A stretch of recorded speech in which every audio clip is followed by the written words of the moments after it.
Convido a você para nesse momento se ajoelhar comigo para a gente orar.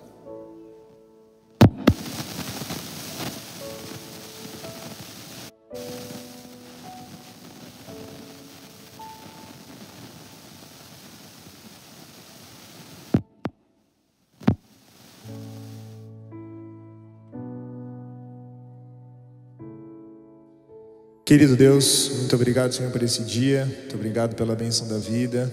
Nós já te adoramos através dos dízimos e das ofertas, já cantamos louvores.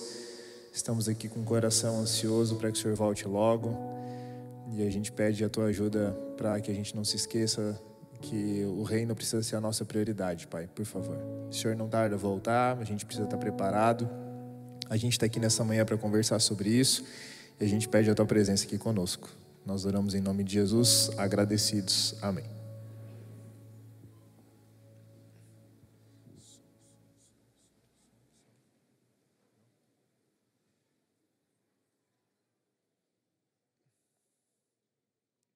Só vamos... Som. Será que vai?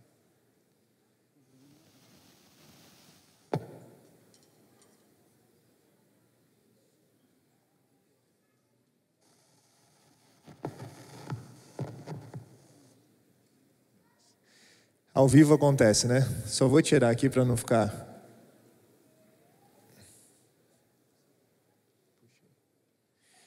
Aí. Gente, bom sábado. Tudo bem? Espero que você tenha tido uma boa semana. Espero que você esteja bem. Que bom que você está aqui hoje para louvar a Deus, para vir à casa dele. E a gente vai conversar hoje sobre um assunto muito importante. Mas antes, eu tenho alguns recadinhos, especialmente para os jovens, mas não somente para os jovens. Hoje à noite a gente tem esporte lá no CCA, então você está convidado, tá bom? A resenha também é válida, viu? Não jogo, vai lá para bater um papo, conversar com a galera, tá valendo também. Amanhã a gente começa a série com os jovens sobre os 10 mandamentos. Não serão domingos consecutivos, serão 10 domingos ao longo do ano. E você está convidado a participar, vai ser presencialmente aqui na igreja e também vai ser transmitido para quem acompanha a gente aí de casa. E na sexta-feira que vem, no dia 6, a gente vai ter o programa que é o Insight. Ele vai ser no auditório da igreja aqui, precisa de inscrição, não vai ser transmitido, é apenas presencial, tá bom? Então, os recadinhos aí importantes para a gente você ficar ligado no que está acontecendo. O título da mensagem de hoje é Inconsequentes na Terra, Ausentes no Céu. Convido você a abrir a sua Bíblia em Mateus capítulo 24. Mateus capítulo 24.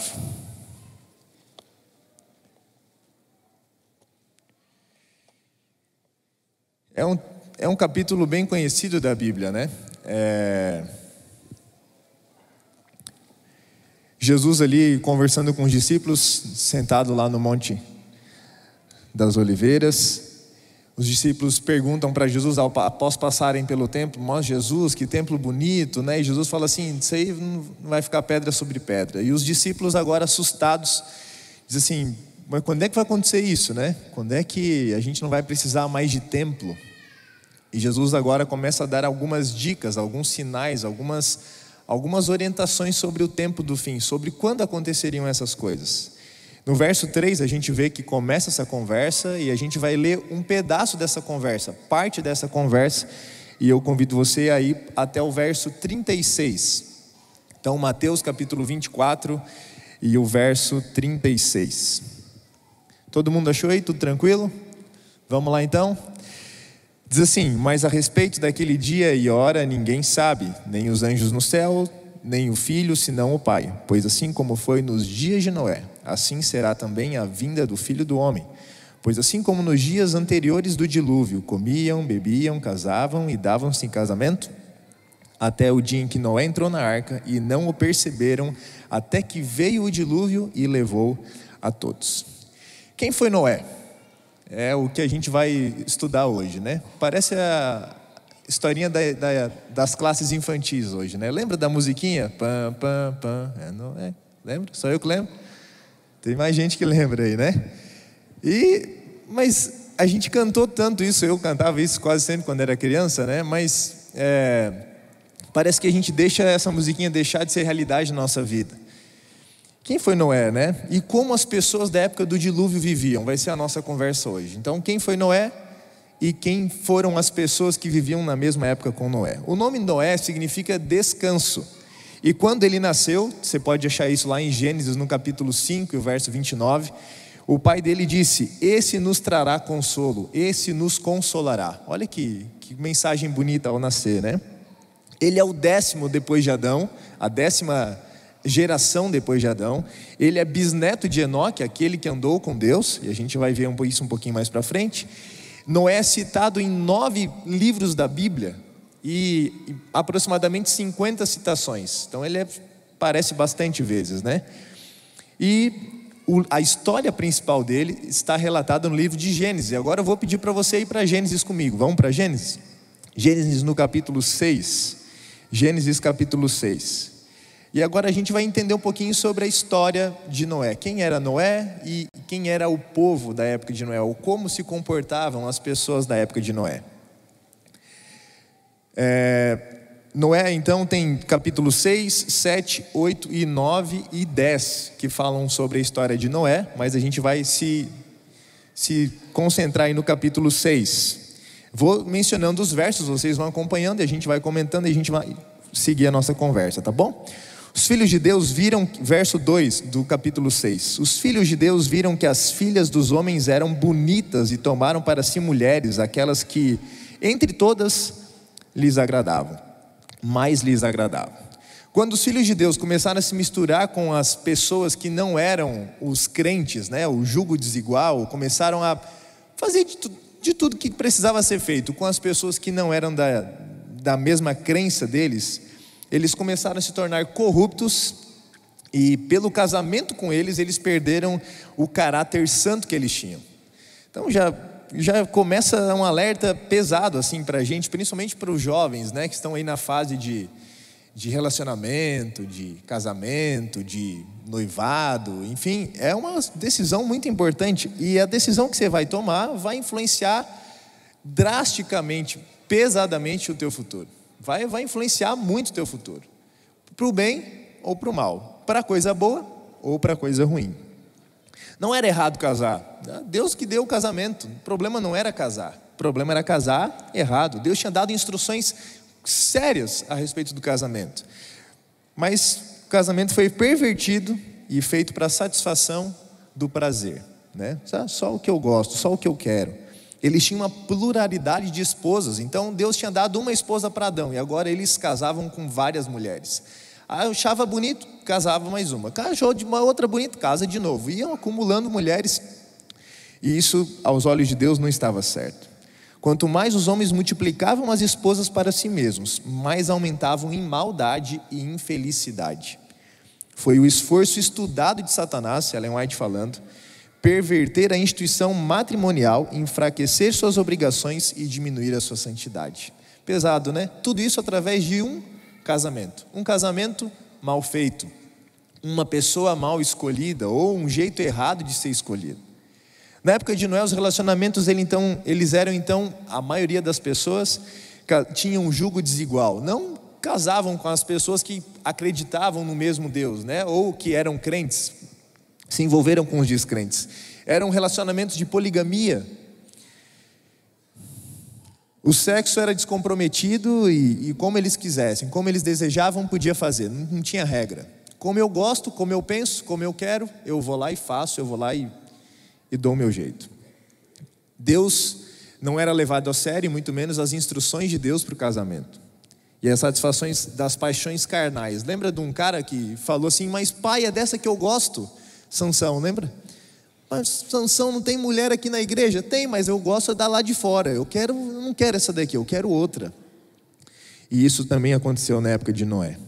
Verso 3, então disse o Senhor, no capítulo 6 ainda: o meu espírito não agirá para sempre no ser humano, pois este é carnal, e os seus dias serão 120 anos. Verso 5, o Senhor viu que a maldade das pessoas havia se multiplicado na terra e que todo o desígnio do coração delas era continuamente mal.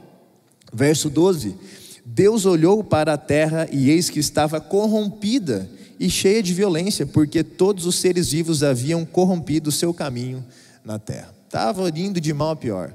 No começo era ruim, depois piorou, né? Era daqui para frente, é só para trás, era só ladeira abaixo. Não tinha perspectiva de melhora. A gente acabou de ler, eles eram carnais, violentos, continuamente maus, corrompidos e inconsequentes. Eu gosto, eu quero, eu posso, eu faço. Triste, né? Outra citação de Ellen White: depois da queda, os homens preferiram seguir os seus próprios desejos pecaminosos e, como consequência, o crime e a desgraça aumentaram rapidamente. Nem a relação do casamento, nem os direitos de propriedade eram respeitados. Quem quer que cobiçasse as mulheres ou as posses do próximo, ia lá e pegava, pela força. E eles se alegravam por esses atos de violência. Contavam vantagem disso. Eles tinham prazer na destruição da vida e dos animais. E o uso da carne como alimento tornava-os ainda mais cruéis e sanguinários, até que chegaram a considerar a vida humana com espantosa indiferença.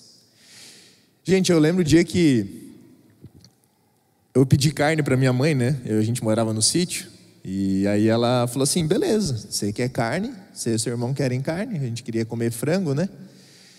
Então vocês têm que matar a galinha, simples assim. Daí eu falei: puxa vida, né? Não dá para ir lá comprar no mercado, pegar na prateleira, assim, muito mais fácil, né? Mas não, minha mãe, eu acho que ela queria ensinar alguma coisa. Até hoje não perguntei para ela se tinha um propósito por trás disso, né? E a gente dava nome para as galinhas. E agora, como é que nós vamos escolher qual galinha agora, né? Misericórdia. Resumindo, a gente escolheu a fujona, que era a que a gente tinha que correr atrás sempre para pegar ela. Então vai ser a fujona, né? Essa aqui é a mãe de todas, aquela lá é a mais querida, aquela lá é a mais... Não, vamos escolher a fujona. E a gente escolheu a fujona. Tadinha da fujona. Injusto, né, Guto? Um pouco.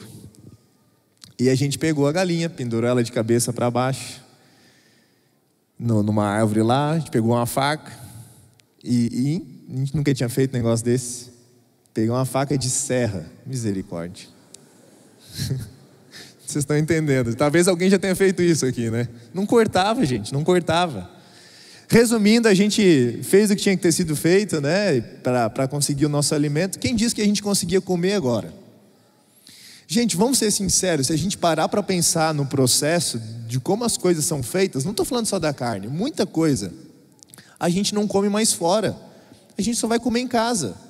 E escolhendo bem, escolhidinho assim, porque não dá mais para confiar em muita coisa hoje em dia. E essa violência que o povo tinha na época de Noé, essa indiferença, essa frieza, tem que matar, então vamos matar mesmo. Você é para...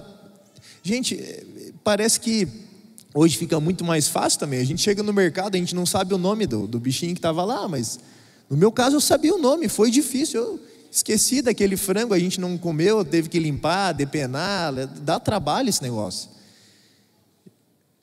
Não lembro depois quando foi que a gente foi comer aquela carne que a mãe fez a gente fazer esse negócio. Mas na época de Noé, o povo era meio mais sangue frio assim, né? Não pensava em muita coisa. Outro detalhe que a gente acabou de ler nesse verso, no verso deixa eu ver aqui, no verso 3, fala que agora Deus limitou a vida do ser humano a quantos anos? 120 anos. Eu ainda quero auricular, se possível. Mandaram um recado aqui agora. É melhor, eu estou acostumado a falar usando as mãos aqui. Enfim, se der certo eu aceito. Tá vendo? Desculpa, gente.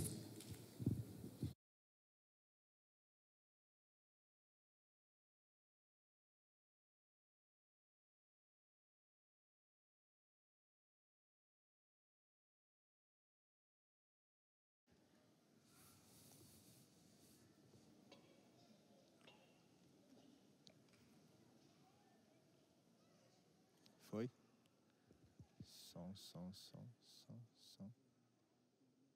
Som. Foi? Som. Não foi? Foi? Aí, foi.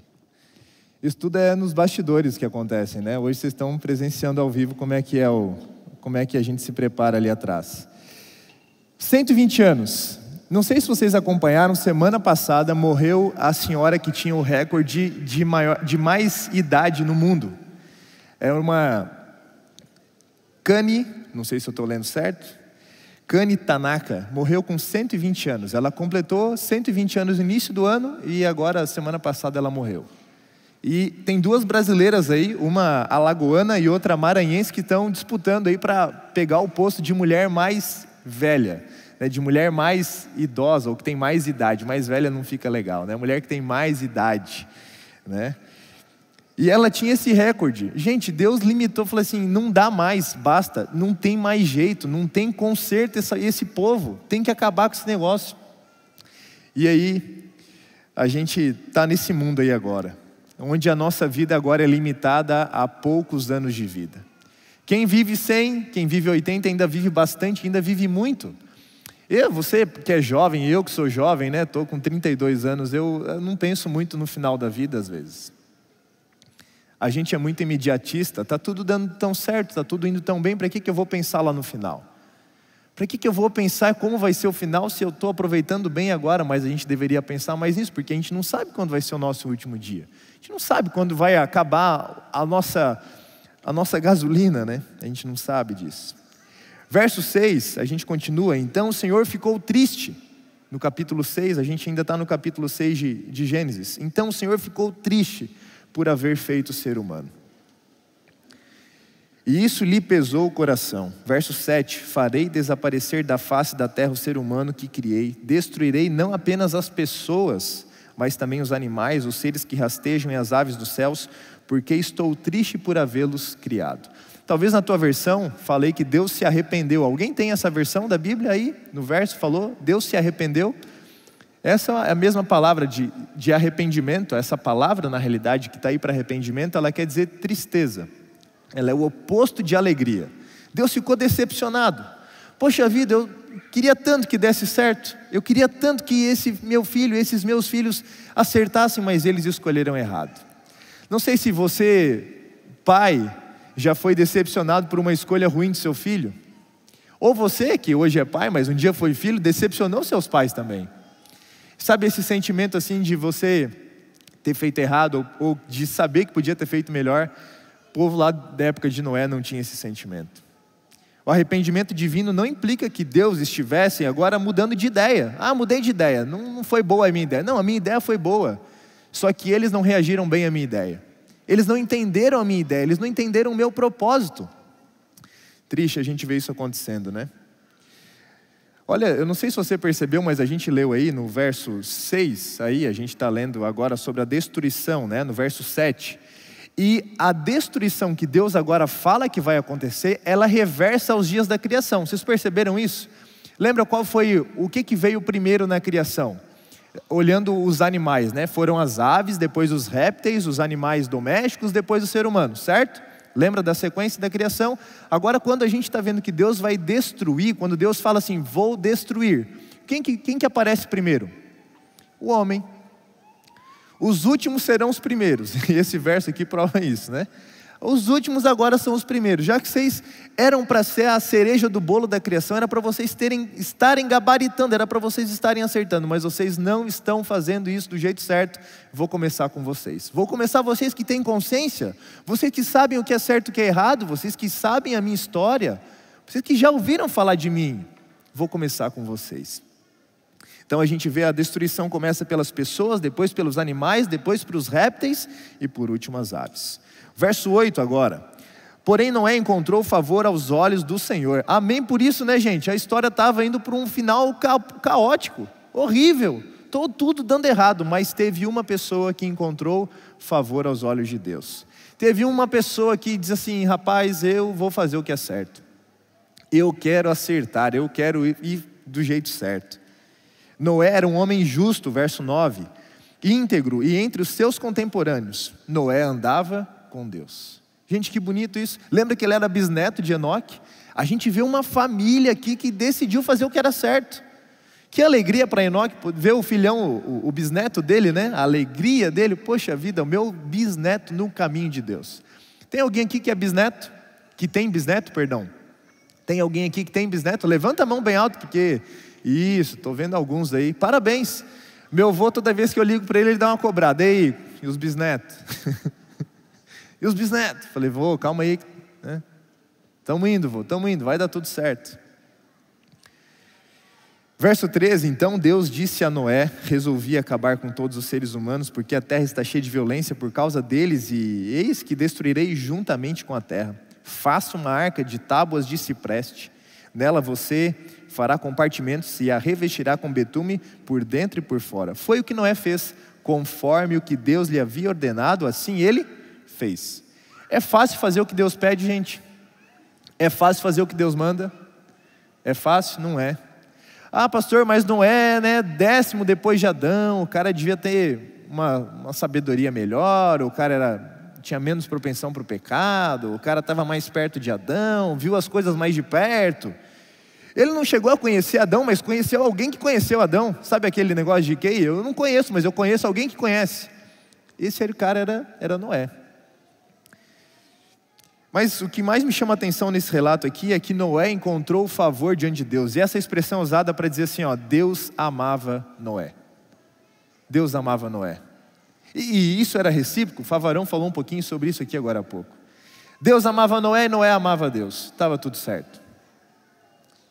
Então ele era justo, ele era íntegro e o mais desafiador de tudo, ele andava com Deus. Ele andava com Deus. Acho que o mais bacana ainda, a gente continua nesses versos que a gente acabou de ler. Deus conta para Noé o que está para fazer. Noé, vou te contar um segredo aqui, beleza? Daqui a pouco você vai precisar contar isso para todo mundo. Eu vou te contar um segredo aqui, eu estou planejando em destruir a terra. Deus precisava ter contado isso para Noé do jeito que contou? Não. Mas para os seus amigos, Deus revela as coisas. E a gente tem na Bíblia, a gente sabe pela Bíblia que Deus não faz coisa nenhuma sem antes o quê? Revelar aos seus profetas. E a gente tem acesso a essa revelação hoje. Você e eu temos acesso a isso. Fazer o que Deus manda, queridos, nem sempre é fácil. Sabe por quê? Noé teve que investir toda a grana que ele tinha, todas as posses, todos os bens. Noé colocou aonde? Na arca. Será que ele, lá no fundinho do coração, e será que vai chover mesmo? Olha que texto aqui interessante. Tudo quanto possuía empregou na arca, ao começar a construir aquele imenso barco em terra seca. Imagina o povo rindo da cara de Noé. Noé, você está construindo uma arca, um barco no deserto. Você não está perto da água, nunca nem choveu. Você está falando que vai chover, a gente vai chegar na parte da pregação. Não faz sentido, Noé. Noé, você está vendendo as tuas posses, as tuas terras a preço de banana para quê? Você está torrando tudo para quê, Noé? Vai valer a pena mesmo isso aí, Noé? Noé, eu acho que você está meio mal da cabeça, cara. Eu conheço um lugar aí lá que vão te tratar bem, vão cuidar bem de você, Noé. Eu imagino talvez a mulher de Noé dizendo assim, Noé, misericórdia, homem de Deus, você tem certeza mesmo? Deus falou contigo? Eu não escutei. Os filhos de Noé, pai, e aí, pai? Tem certeza, pai? É para vender tudo mesmo e vai botar tudo na arca. Vão comprar tudo em madeira mesmo, é isso aí? Prego, betume, é isso mesmo, pai? E a minha herança, pai? E a minha parte? Talvez eles podiam ter dito como filho pródigo, não, a minha parte eu quero, me dá a minha parte aí. Mas a gente vai ver que isso não aconteceu.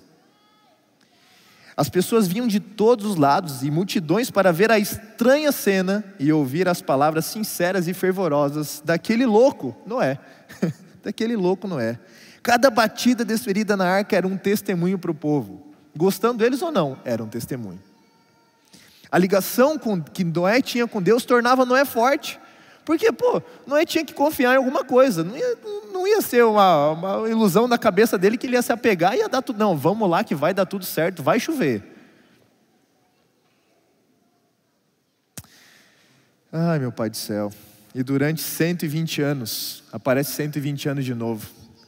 Sabe o que eu penso quando eu vejo que Deus antes acabou de falar que limitava a vida do ser humano a 120 anos? Lembra que a gente acabou de ler isso? E agora a gente está lendo que a pregação de Noé durou quantos anos?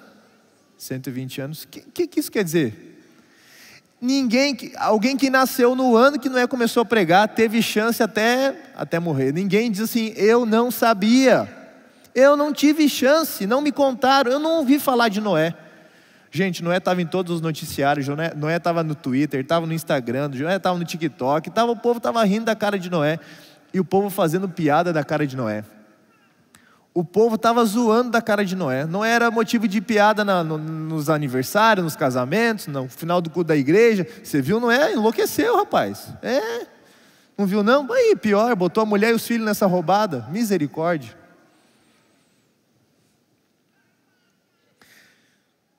As pessoas antes do dilúvio zombaram das advertências de Deus, chamaram Noé de fanático e alarmista. Noé, pensa direito, homem. Você vai se arrepender ainda.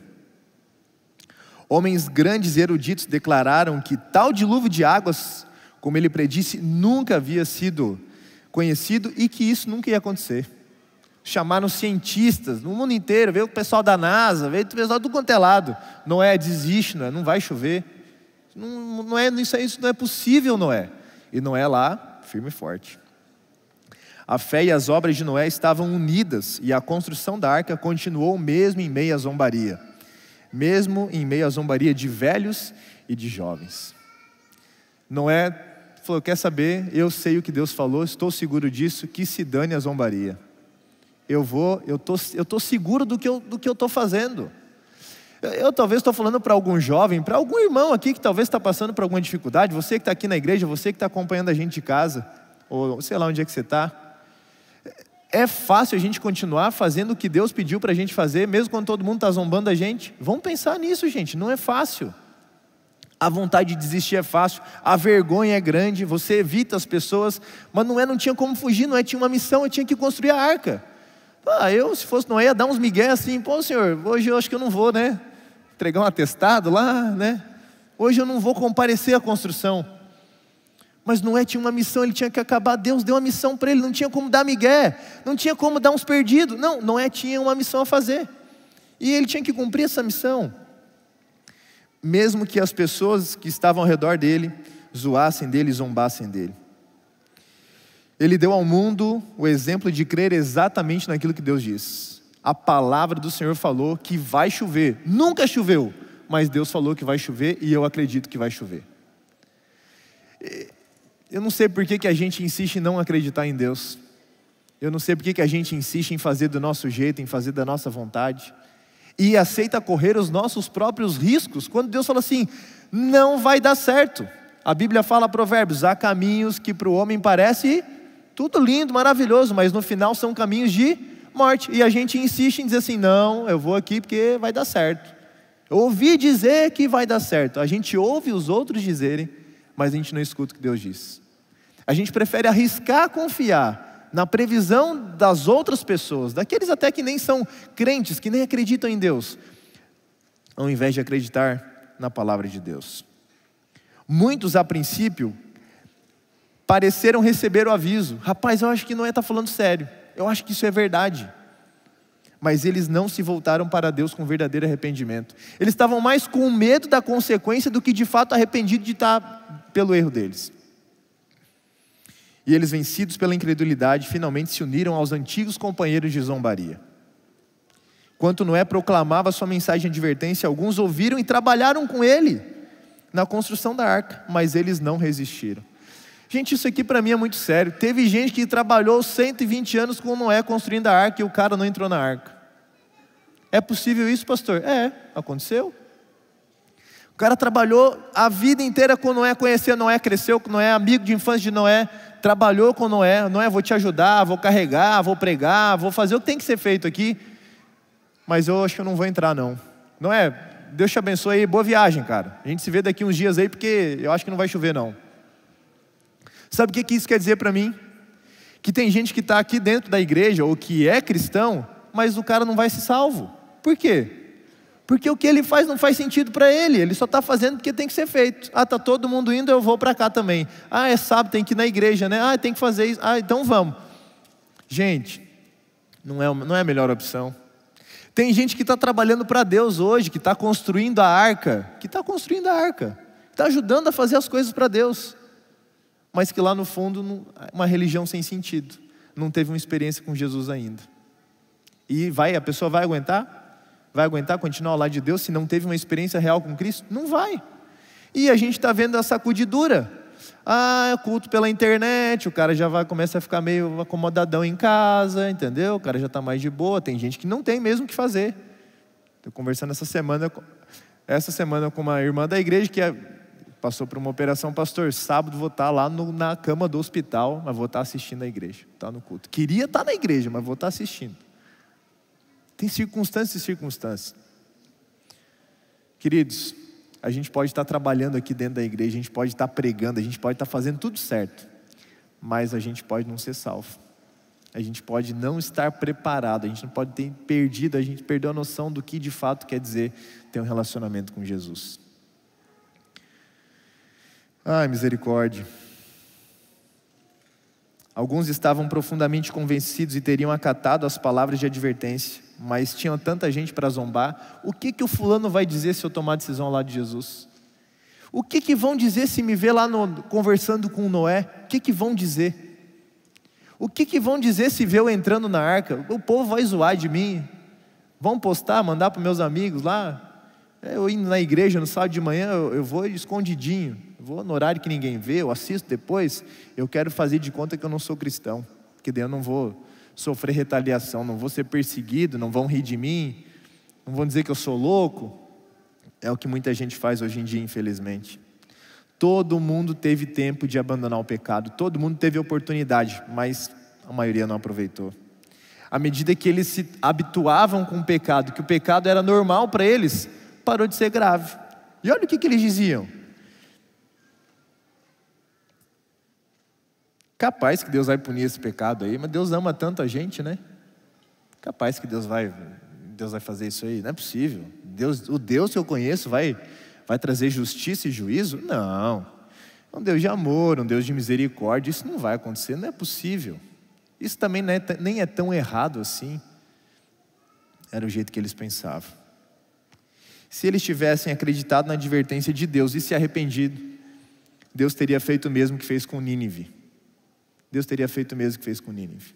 Existia esperança para esse povo, mas eles não quiseram. Eles podiam ter aceito, eles podiam ter pedido, eles podiam ter buscado, mas eles não quiseram. E o final da história a gente conhece. Será que você hoje, onde você está, na sua família, nos seus amigos, na sua faculdade, você é chamado de louco? Mas não de louco assim mesmo, né? Enfim. Será que as pessoas veem que você não é desse mundo, que você está aqui só de passagem? Eles veem as tuas prioridades. Eles veem, jovem, que você não bebe, que você não fuma, que você se guarda puro para o casamento, que você não tem relação sexual com a sua namorada. Para você adolescente, para você que está acompanhando a gente, para você que esposa, vê que você é fiel à esposa, ao esposo. Vê que você é um cara coerente, é um cara correto, é um cara justo, é um cara íntegro. As pessoas veem que a gente anda com Deus. Porque Noé eles viram. Estava claro, Noé não era farinha do mesmo saco. Noé não se misturava com eles a tal ponto de se tornar como um deles. A gente já viu a história de de Enoque. Enoque ia lá, pregava, voltava lá para pegar força com Deus. A gente está no mundo, estamos no mundo, mas não somos do mundo. A gente precisa de alguma maneira se envolver com aqueles que não pensam como a gente. Mas a gente não pode deixar que eles nos influenciem para as coisas erradas, ao invés de nós influenciarmos ele. Será que as pessoas veem que você, jovem, está na contramão do mundo? Para você, adulto, você adolescente, você criança, que as tuas escolhas não combinam com as escolhas da maioria, que o teu feriado você não vai para o mesmo lugar que eles vão. Agora a gente recentemente teve o feriado aí de carnaval, sei lá o que aconteceu aí, né? Enfim, tardio, né? Para onde é que o pessoal viu que você não foi para o mesmo lugar que estava todo mundo indo? O pessoal viu que você não estava consumindo as mesmas coisas que estavam consumindo. Eu não estou falando só de comida, de roupa, mas os conteúdos hoje em dia na internet. O que você está consumindo? As pessoas veem. O que você compartilha na sua rede social? As pessoas veem que você é diferente ou você está lá disfarçado no meio de todo mundo? Não é fácil, gente. Não é fácil fazer o que Deus manda, não é fácil fazer do jeito que Deus pede. não é fácil passar pela zombaria, não é fácil ser ridicularizado, não é fácil ser chamado de louco. Mas quem sabe a recompensa final não dá bola para isso. Noé tinha certeza que ouviu Deus falando, Noé tinha certeza que Deus falou para ele: Noé, construa a arca, e você vai fazer assim, assim, assim. E Noé fez o quê? A Bíblia fala que Noé fez exatamente como Deus havia falado. Noé fez exatamente como Deus havia falado. Para o cristão, terminando essa parte, é melhor ser zombado do que ser o zombador. Para o cristão é melhor ser roubado do que ser o ladrão. Para o cristão é melhor ser o mal falado do que aquele que fala mal. É uma mensagem boa de escutar, tranquila de a gente assimilar? Não, porque a gente quer ser bem tratado, a gente quer estar bem. Só que para o cristão não faz sentido isso. É fácil? Não é fácil. Mas a gente pode ver o exemplo que Noé nos deu e nos motiva a gente tomar a mesma decisão hoje. Capítulo 7 continua a história de Noé. Eu quero ler com você agora o verso 1. O Senhor disse a Noé: entra na arca, você e toda a sua família, porque reconheço que você tem sido justo diante de mim no meio dessa geração. Verso 4. Porque daqui a 7 dias farei chover sobre a terra durante 40 dias e 40 noites, e farei desaparecer da superfície da terra todos os seres que fiz. Verso 7. Noé entrou na arca, ele com os seus filhos, sua mulher e as mulheres dos seus filhos, fazendo tudo como o Senhor lhe havia ordenado. Verso 10. E aconteceu que depois de 7 dias vieram sobre a terra as águas do dilúvio. A advertência de Noé tinha sido rejeitada por todo mundo, mas a sua influência e exemplo resultaram em bênçãos para ele e para sua família. Gente, me arrepio de pensar nisso. Aparentemente Noé foi um fracassado. Quem se converteu com a pregação de Noé? Quantos se converteram com a pregação de Noé? Eu arriscaria dizer apenas a família dele. E você diz o quê? Amém? Amém por isso? E já pensou se tivesse sido o contrário? Noé trouxe todo mundo e a família ficou do lado de fora.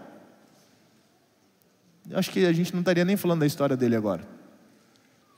Noé trouxe para dentro da arca quem? A família. Amém por isso, irmãos? A família, como é que está a tua família? Como é que está a tua família? Para você jovem aí, está pensando em formar uma família, né? Ter filho e tal, esse negócio todo, casar. Pensa bem, cara. Pensa bem, repensa. Não tenha pressa. Como recompensa de sua fidelidade e integridade, como recompensa da fidelidade e integridade de Noé, Deus salvou toda a família dele. Você aí está lutando com seu filho e com a sua filha, não sabe mais o que fazer. De vez em quando eu escuto uns papos aí, uns pais vêm falar comigo: pastor, estou preocupado. Pastor, minha filha, meu filho cresceu na igreja, sabe de tudo. Está aí agora, tem dia que eu não sei nem onde está. Preciso de ajuda, pastor. Deus recompensou a fidelidade, a integridade de Noé e salvou a família dele. Gente, para Deus não tem impossível. Deus conhece o teu coração, você é pai, você é mãe. Teu filho pode estar, sei lá quantos anos aí longe de Deus, mas Deus conhece o teu coração e Deus conhece a tua integridade. Teve um tempo que o meu mano deu uma escapada da igreja assim, né? E a minha mãe ficava muito preocupada. Meu Deus, o que eu fiz de errado? Onde é que eu falhei? Eu falei: mãe, fica tranquila, a escolha dele. Ele sabe o que... A senhora ensinou tudo para ele. Agora é com ele. Ele está escolhendo agora, a decisão é dele. Graças a Deus, Maninho voltou. Maninho não, gigante, né? 2 metros de altura. Mas é mais novo, né? Então a gente chama de Maninho. Entendeu que lá fora não é um sucesso verdadeiro. As luzes lá fora brilham até mais às vezes do que a de dentro. Mas o final do caminho não é o melhor caminho. Hebreus 11, verso 7 fala que pela fé Noé é divinamente instruído acerca de acontecimentos que ainda não se viam, e sendo temente a Deus, fez uma arca para a salvação da sua casa. Eu não sei se os caras vão entrar nessa arca, mas eu vou fazer a arca e vou fazer uma arca para a minha família. Você pai, você mãe, você tem feito uma arca para a sua família, você tem protegido os seus filhos das coisas do mundo, você tem pensado nos seus filhos, você tem protegido os seus filhos das coisas do mundo, do mal aí que está aí fora. Você precisa construir essa arca. Noé construiu a arca para ele e para a família dele. Nós precisamos construir a nossa arca. Você jovem, casal, que aí não tem filhos ainda, você precisa construir a sua arca. Em que base você quer ter uma família? Você precisa construir uma arca. Muitos deixaram de lado o temor de Deus e pisotearam seus mandamentos, mas havia alguns que praticavam a justiça, que temiam e honravam ao seu Criador. Noé foi o único a entrar na arca com a sua família, mas ele não foi o único que acreditou. Isso para mim foi muito confortante saber disso, né? Que não era só Noé e a família dele que eram fiéis. Houveram outras pessoas que não entraram na arca, por quê? Porque provavelmente morreram antes de chegar o dia da arca, né? Matusalém, por exemplo, foi um deles. Noé não foi o único. Homens justos viveram naquela geração, Ellen White fala, antes da destruição do mundo antediluviano. E Enoque deu testemunho, dizendo assim: o que Noé está falando, está tudo certo. O que Noé está falando eu já vi acontecer, que Deus revelou a Enoque, e isso vai acontecer de fato. Como é que era a família de Noé? Como é que era a rotina da família de Noé? Será que Noé fazia culto com a família? Peraí, antes de pregar o preguinho hoje, vamos fazer o culto aqui, vamos orar, pedir a bênção de Deus para a gente conseguir render o nosso trabalho aqui hoje. A gente tem uma missão aqui hoje, a nossa missão é acabar essa ala aqui da arca, vamos orar. A gente está indo aqui para a escola, vamos orar. A gente vai viajar, vamos orar. A gente vai escolher onde vai passar as férias, vamos orar. A gente vai pedir um iFood, vamos orar antes. Vamos orar antes, vamos pedir a orientação de Deus. A Bíblia fala alguma coisa sobre isso. Deus já revelou alguma coisa sobre isso. Sabe o que é pior? Às vezes a gente prefere não saber o que Deus falou. A gente, não. Eu tinha um aluno, ele diz assim: pastor, poxa vida, pastor, cada dia que eu venho para a tua aula é pior para mim. Eu falei: como assim, cara? Fiquei mal, né? Falei: nossa, tomara que ele não fale isso para a coordenadora. Eu pensei: pastor, eu fico pior porque o senhor me fala as coisas que estão na Bíblia, daí agora eu sei, e aí eu estou ferrado, porque se eu não fizer, daí agora eu sabia que eu tinha que ter feito. Eu falei: rapaz, ufa, menos mal, né? E ele diz assim: pastor, por favor, não fala mais nada, para de falar dessas coisas aí de Jesus e tal, não sei o quê, não fala mais, porque se eu não souber, daí está tudo certo, daí Deus não vai cobrar de mim. Eu falei: mentira, deixa eu te falar uma outra coisa então. Quando a gente escolhe não saber, a gente já está mostrando de que lado a gente está. E se você não quer escolher, não quer saber, beleza, Deus te respeita, vai dar tudo certo. Mas você está sabendo, você teve chance e não aproveitou a oportunidade. Onde é que cresceram os filhos de Noé? Será que Noé se envolvia nos programas da igreja, trazendo para o nosso dia a dia? Será que eles eram do clube de aventureiros, clube de exploradores? Outro dia fui no clube de exploradores e estava falando com o Marcos, o esposo da Lília. Ele falou assim: pastor, já fiz cada loucura para acompanhar meus filhos nesse negócio aí, misericórdia. Podia estar em casa, na caminha boa lá, estava pegando chuva. Eu falei: rapaz, mas Marcos, você fez isso certo. Você tem que estar junto com os teus filhos, cara.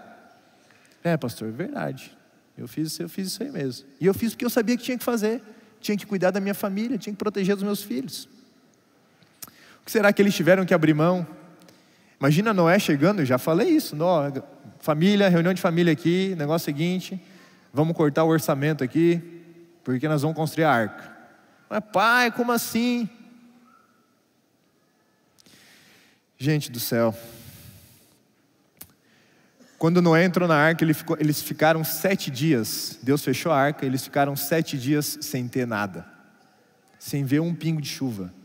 Imagina como é que o pessoal que estava lá fora dizia: tá vendo, não falei, seu louco. Morre aí agora, sua praga. Rindo de Noé loucamente. Zombando de Noé. A gente sabia, o cientista tal falou, pesquisa tal falou, artigo tal falou. Mas Noé não dá bola. Acho que Noé bota a molecada para cantar. Vamos cantar aí, gente. Vamos cantar que a gente não escuta o que está acontecendo lá fora, entendeu? Vamos parar, vamos parar.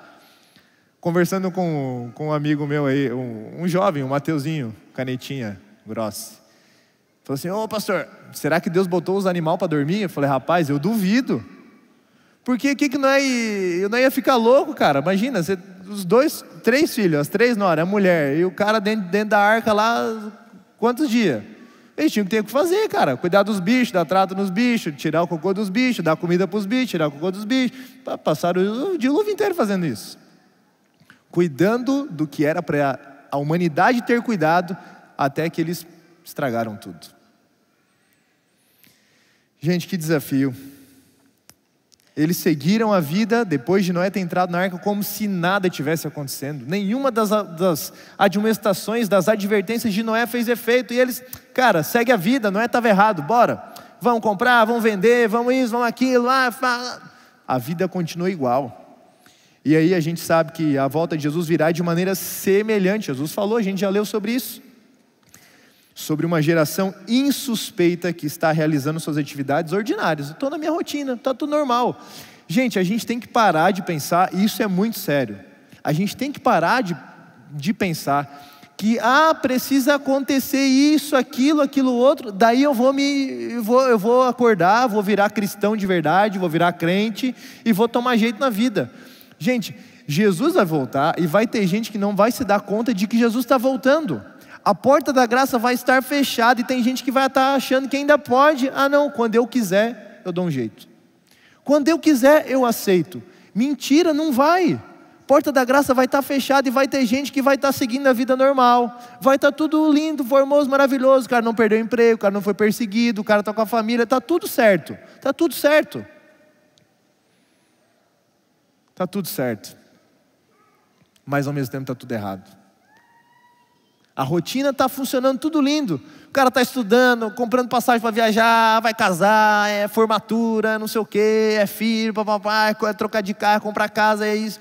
Vai estar todo mundo fazendo planos. E vai vir a volta de Jesus de um jeito que ninguém está esperando. Assim como aconteceu nos dias de Noé, é a palavra de Jesus. Ao viver em função das coisas boas da vida, perderam o melhor da eternidade. Trocaram as coisas boas da vida pelo que é eterno. Trocaram as coisas que são necessárias, a gente precisa de algumas coisas aqui na terra, mas a eternidade é muito melhor, não tem comparação. Da mesma forma, nós corremos o risco de ficarmos obcecados com as coisas da vida, a ponto de esquecermos que Jesus está voltando. Eu tenho que fazer isso, eu preciso. E você tem mesmo? Será que precisa mesmo? Precisa ter mais? Precisa comprar mais? Ter mais? Trocar? E ir de novo, ir de novo, ir de novo, ir de novo? Não sei se precisa. Eu sei que eu preciso avaliar a minha vida e ver se eu estou com o meu foco ajustado. De fato, o tempo desse evento pode ser conhecido, não pode ser conhecido, e ele pegará muita gente de surpresa. A Bíblia fala isso, não sei o que estou falando. Assim como foi nos dias de Noé, Jesus vai voltar e vai ter gente que não vai se dar dando conta de que Jesus está voltando. Que Jesus já saiu do céu para vir te buscar e você está, peraí, deixa eu ver. Será que vou? Será que não vou? Vai dar? Não vai? Vamos voltar para Mateus capítulo 24. A gente vai terminar com essa parte. E tem um pedaço aqui que eu preciso ler. Eu falei, cara, vou tentar diminuir, mas não deu. Eu preciso ler isso. Mateus 24, verso 37 diz: como foi nos dias de Noé, assim também será na vinda do Filho do Homem. Preste atenção no que eu vou ler agora. Os pecados que atraíram a vingança sobre o mundo antediluviano existem hoje. O temor de Deus foi banido do coração das pessoas, a sua lei é tratada com indiferença e desprezo. O grande mundanismo daquela geração é igualado pela geração que vive atualmente. Ellen White falando, tá? Deus não condenou os antediluvianos por comerem e beberem. Dera-lhes os frutos da terra em grande abundância para suprirem as suas necessidades físicas. Seu pecado consistia em tomar esses dons sem demonstrar gratidão a Deus. É tudo eu que fiz, eu que do meu jeito. Não era errado casar. O matrimônio estava dentro da ordem determinada por Deus. Foi uma das primeiras instituições que Ele estabeleceu.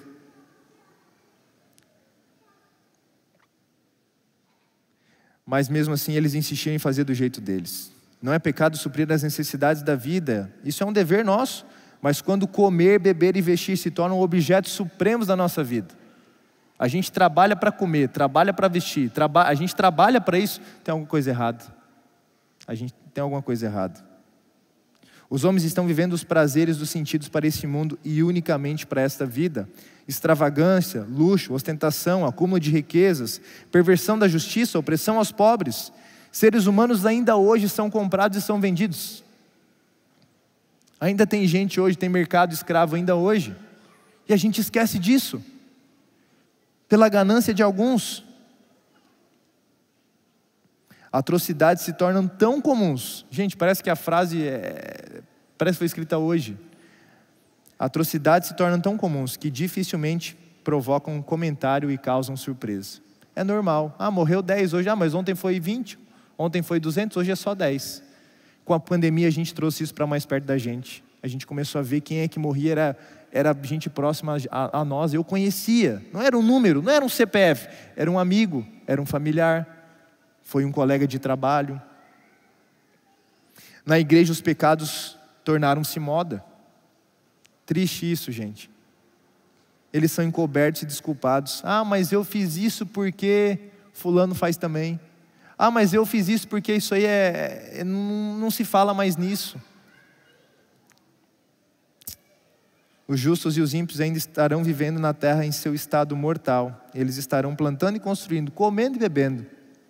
Todos inconscientes de que a decisão final e irrevogável foi pronunciada no santuário celestial. Vai estar tudo achando que está tudo certo. E Jesus vai voltar. Verso 38, verso 39 de Mateus 24 diz: o que impediu as pessoas, comentando sobre isso, o que impediu as pessoas de ouvirem Noé e as suas advertências? Será que Noé não falou autossuficiente? Será que Noé não usou as ferramentas corretas de comunicação? Será que Noé era um mau pregador? Será que Noé não fundamentou bem o seu argumento? Qual foi o erro? Simples, os interesses deles não eram esses. Os interesses do povo da época de Noé não eram do que Noé estava falando. Gente, misericórdia. Eles valorizaram coisas que não deveriam ser valorizadas. Gastaram tempo demais com aquilo que não precisava ser gasto tempo. Deixaram passar a oportunidade da vida, achando que um dia ia poder aproveitar de novo. A oportunidade passou e eles não aproveitaram. Será que eu estou falando para a gente assim hoje? Será que eu estou falando para alguém que precisa aceitar Jesus de novo? Para alguém que precisa recomeçar? Para alguém que precisa da bênção de Deus de novo? Mateus capítulo 24, 38 e 39 fala exatamente disso. Pois nos dias anteriores ao dilúvio, o povo vivia comendo e bebendo, casando-se e dando-se em casamento, até o dia em que Noé entrou na arca, e eles nada perceberam, veio o dilúvio e levou todo mundo. O levou aqui não levou a água, levou eles, Não, foram levados para um julgamento. Tudo que você está fazendo, Deus está anotando tudo, está tudo registrado. Por que eles não acreditaram? Eles não tiveram talvez avisos suficientes, não tiveram mensagens relevantes, eles não escutaram, não ouviram. O que aconteceu? Até os animais obedeceram a Deus. Até os animais entraram de casalzinho lá na arca e tal, a gente canta isso. Mas as pessoas, os seres humanos se negaram a obedecer a Deus, a escutar a voz de Deus. Gente, é triste a gente ter que falar sobre isso na igreja hoje. É triste a gente precisar pregar sobre isso. Era para a gente estar todo mundo alerta, era para a gente estar todo mundo junto, ligado. Jesus está voltando.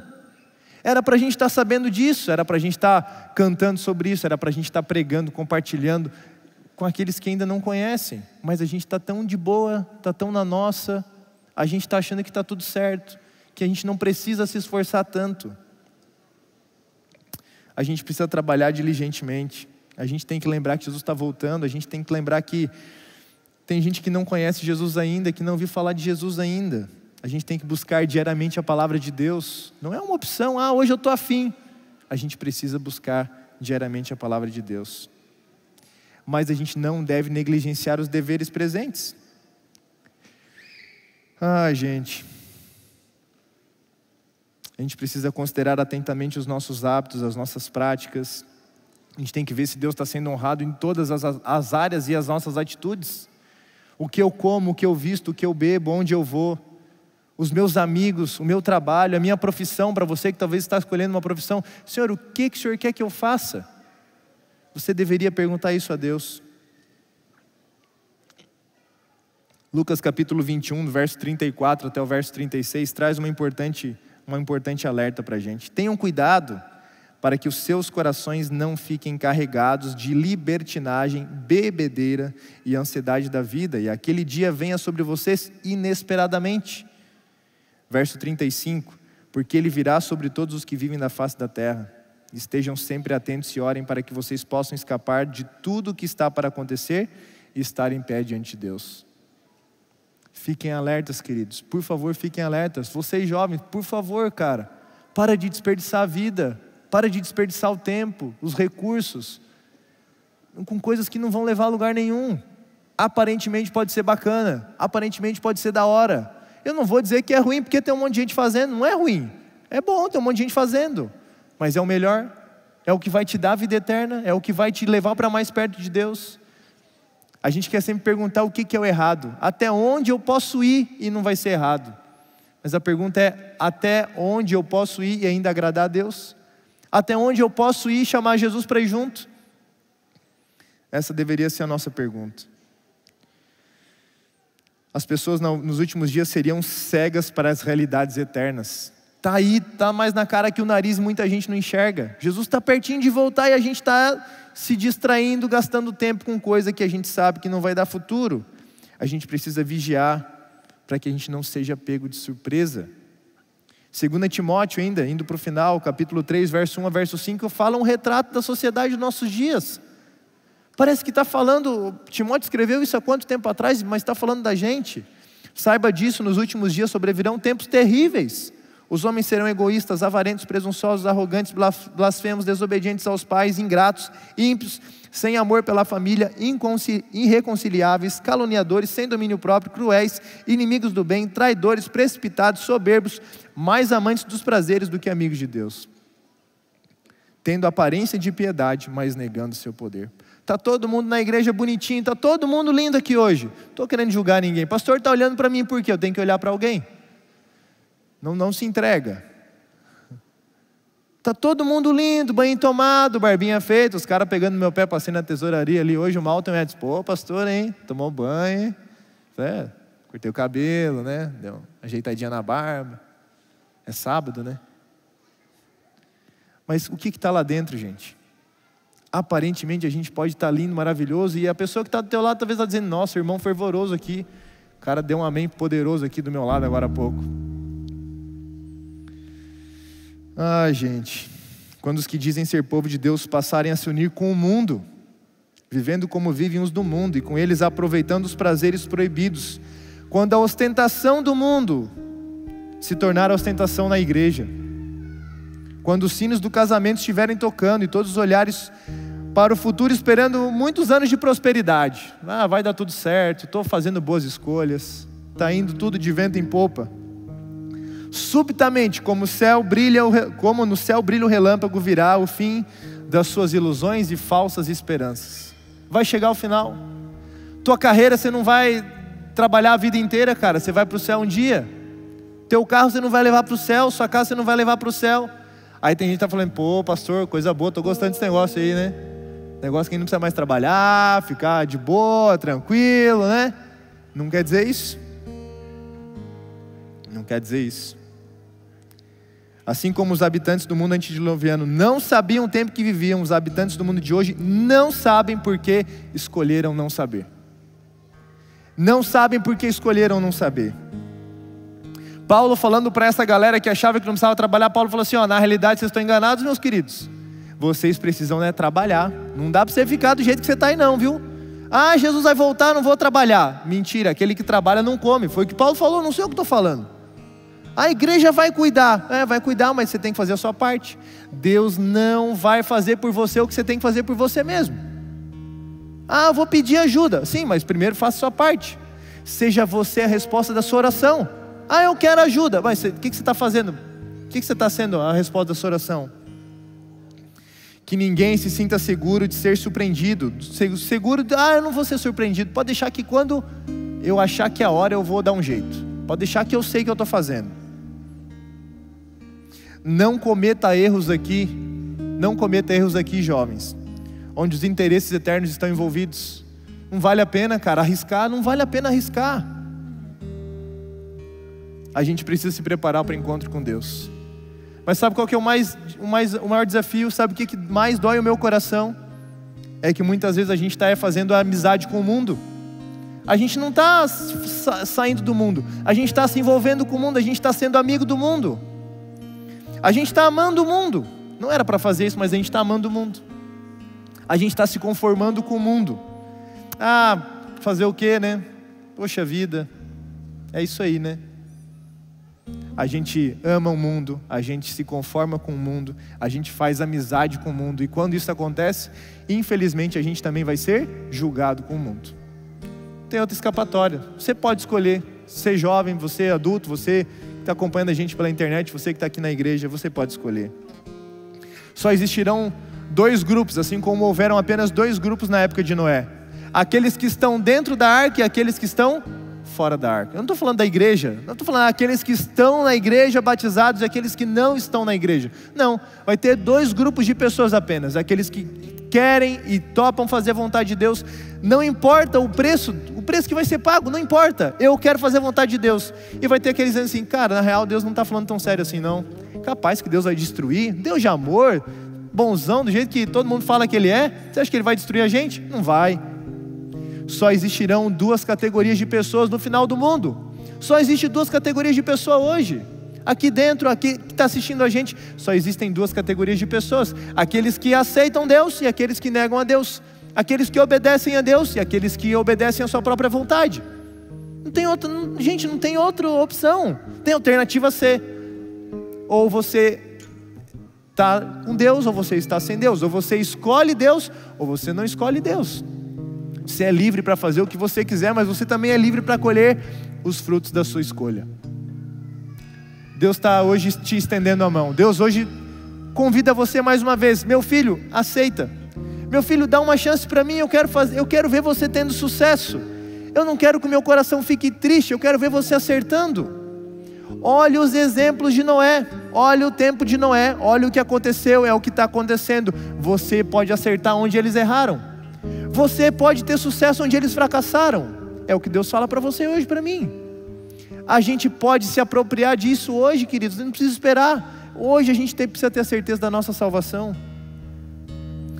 Hoje a gente pode escolher ser um cristão inconsequente aqui nessa terra, nessa vida. Ou a gente pode dizer assim, cara, eu quero estar um dia no céu. Eu quero fazer a vontade de Deus hoje, para um dia eu poder estar lá no céu e aproveitar a eternidade. Eu quero fazer, não é a minha vontade, não é o que eu quero. Não é o que eu quero, mas eu sei que é o que eu preciso. A gente vai escutar uma música agora. Talvez você conheça essa música, você pode cantar essa música junto. Eu te desafio a cantar. É uma oração, é um desabafo. E você pode tomar a decisão lá de Jesus hoje mais uma vez.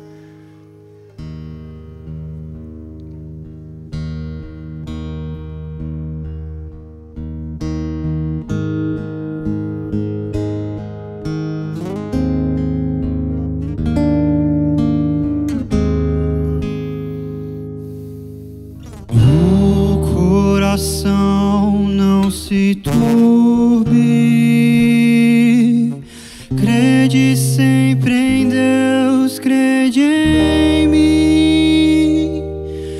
Há mansões na casa de meu Pai,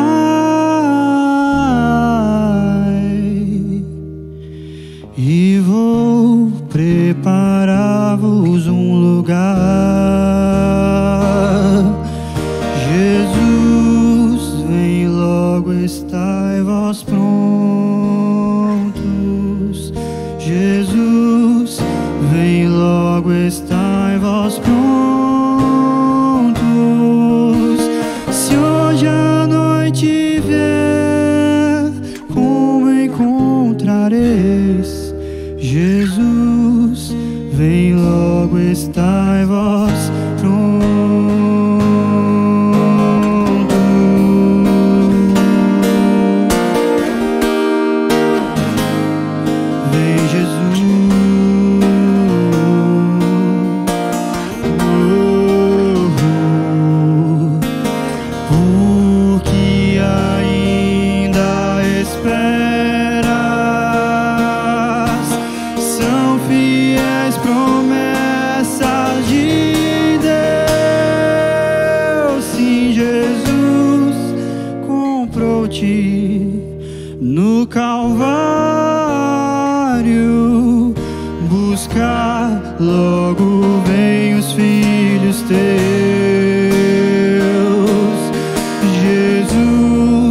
estai vós prontos.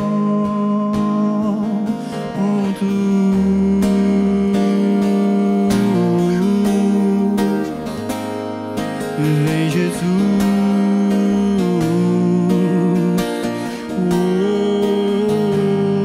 vem Jesus, vem Jesus, Maranata, ora vem Senhor. Declare. Vem Jesus, vem Jesus,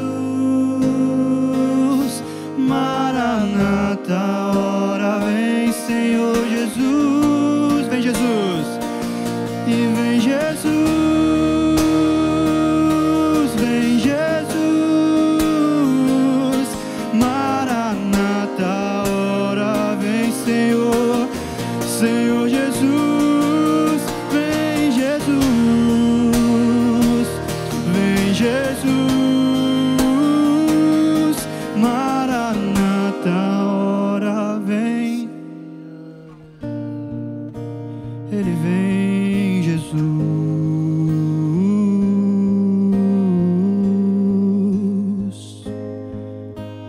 Oh, oh, oh, oh.